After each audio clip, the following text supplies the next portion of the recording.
قال رسول الله صلى الله عليه وسلم اجتنبوا الخمر فإنها أم الخبائث فمن لم يجتنبها فقد عصى الله ورسوله واستحق العذاب بمعصية الله كما قال الله تعالى ومن يعص الله ورسوله ويتعدى حدوده يدخله نارا وله عذاب مهين।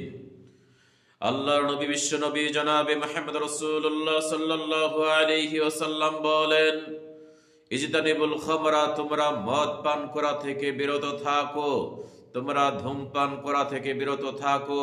ফাইন্নাহা উম্মুল খাবাইস, কেননা এটা হচ্ছে সমস্ত পাপের মূল। মদ সেবন করা হচ্ছে সমস্ত পাপের মূল। ফামান লাম ইয়াজতানিবহা, যে ব্যক্তি মদ সেবন করা ছাড়তে পারল না, ফাকাদ আসাল্লাহ ওয়া রাসূলাহু, ওই ব্যক্তি আল্লাহর নাফরমানি করলো, তার নবীর নাফরমানি করলো।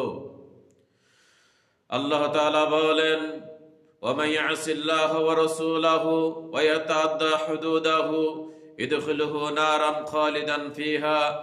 আল্লাহ তাআলা বলেন, যে ব্যক্তি আল্লাহর নাফরমানি করলো, তার নবীর নাফরমানি করলো এবং সীমা লঙ্ঘন করলো, ইদখিলহু নারান, আল্লাহকে জাহান্নামের আগুনে ঢুকাবেন, খালিদান ফিহা, জাহান্নামের আগুনে চিরদিন থাকবে, ওয়ালাহু আযাবুম মুহিন, তার জন্য রয়েছে অপমানজনক শাস্তি। সম্মানিত উপস্থিতি, উক্ত হাদিসে গুরুত্বপূর্ণ কথা বলা হয়েছে।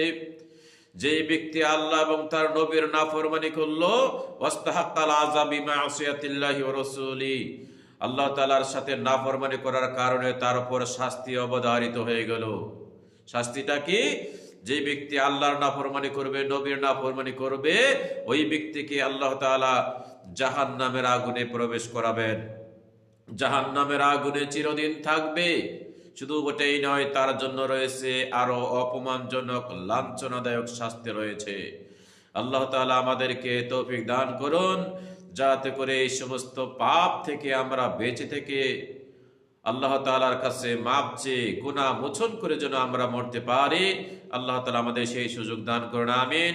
আসসালামু আলাইকুম ওয়া রাহমাতুল্লাহ।